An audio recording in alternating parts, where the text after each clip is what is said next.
The call to the member for Boothby. Yeah. Thank you, Speaker. My question is to the Minister for Defence Industry. What opportunities will there be for defence industry and the Australian workforce under the AUKUS agreement? Give the call to the Minister for Defence Industry. Thank you, Mr Speaker, and I thank the member for Boothby for her passionate advocacy for South Australian jobs.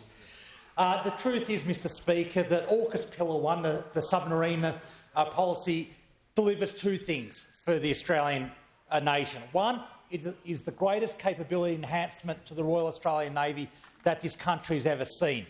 And the second one is the development of a fourth shipyard across the United States, Australia, United Kingdom, capable of building nuclear-powered submarines. That is a critical part of this entire approach. There must be a fourth shipyard capable of building nuclear-powered submarines.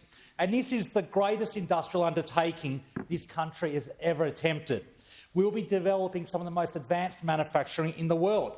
And as the Treasurer said, as a byproduct, we'll be creating 20,000 jobs, 20,000 well-paying, secure jobs, including 8,500 jobs building and sustaining the submarines themselves. Within that, 4,000 to 5,500 jobs building the submarines at the Adelaide shipyard, twice the amount that would have been built building the attack class previously. And this jobs figure doesn't even include the supply chain jobs that will inevitably come as well. And my message to the Australian people and Australian industry is this work starts right now. It starts right now.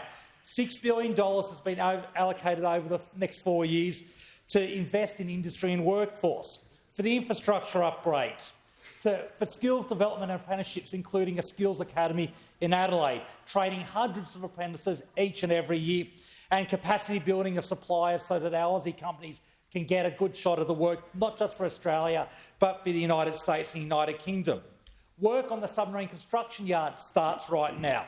Training starts right now, and hundreds of Australian workers will be going overseas to work in the UK and US shipyards, developing skills and experience that will make a great contribution for our project.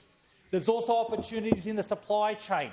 It's not a well-known fact that Pacific Marine Batteries already supply batteries from the member for Hindmarsh's electorate right now into the Astute class, and Talos at Rydalmere in Sydney provides sonar components. So Australian companies are already providing components, and when we have a fleet of over 17 submarines, there'll be great opportunities. $30 billion will be allocated over the life of the project to invest in skills and industry uplift in Australia, because the truth is, Mr Speaker, this is the greatest industrial undertaking this country has made.